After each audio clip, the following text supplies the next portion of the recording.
Welcome to the Getting Started with Slack series from GoCamp.pro. My name is Travis Allison.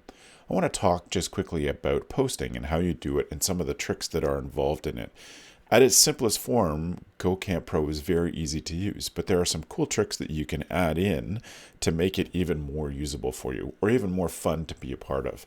And a lot of those center around the different ways that you can post. So below each channel, there is where you post. And right now, you're posting directly to this channel. And so you find the channel that you want to talk about or answer someone's question, and then you begin to type in the chat box. That's fine. That's pretty easy. You can just click enter and it'll get posted. You could, like in Facebook, you could hit Shift Enter and drop to the next line and start to type there. There is some small formatting available. If you want something in bold, you can surround it with asterisks and it'll be bolded. Or if you want something to be italicized, you can just surround it by the underscore. Italicize.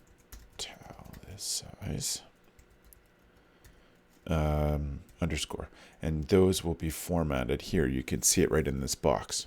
The other thing is if you type something dumb, like what you're talking about while you're talking about it, you can always go to the gear menu on the right hand side and edit or delete this post. So for this, I'm going to choose to delete it.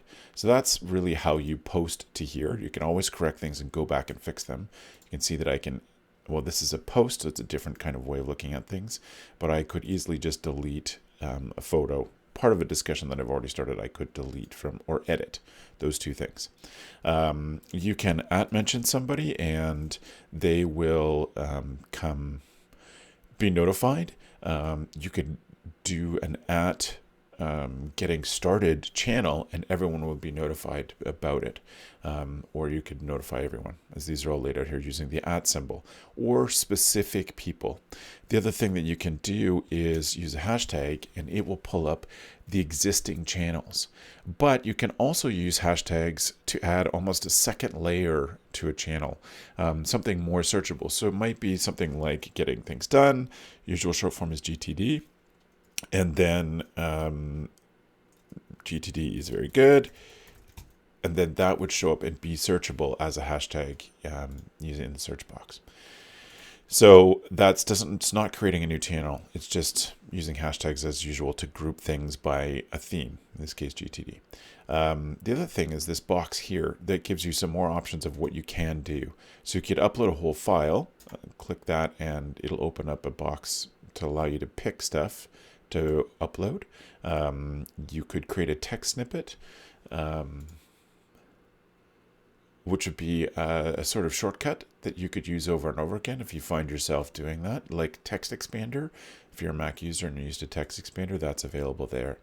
You can also create a post, which is more like a blog post, and it will create a post, will open up a new window in a browser. I happen to be using the Mac app, but it'll open up in a browser and allow you to create a whole post. And there's more formatting available inside a post than there is directly from the chat box. Or I could import a file directly from my Dropbox and make that available to everybody on this channel. So there's lots of things you can do when you're posting from the chat box at the bottom. Lots of fun opportunities using @mentions or hashtags. The other thing that I would suggest is that you take a look at the slash menu. So there are ways to have other commands available to you using the chat box. So you could collapsing would make it a little easier for you to skim through everything in this channel. It collapses all the photos and videos. Expand it, the opposite. You can send your feedback to Slack. You can use Giphy, which is kind of fun, to just throw a GIF in there from their library into the chat. Open up a Google Hangout, all sorts of stuff. I recommend you look through to this because this is where some cool stuff is to it. So I might add use the slash for the shrug. It puts in the ASCII character of a shrug.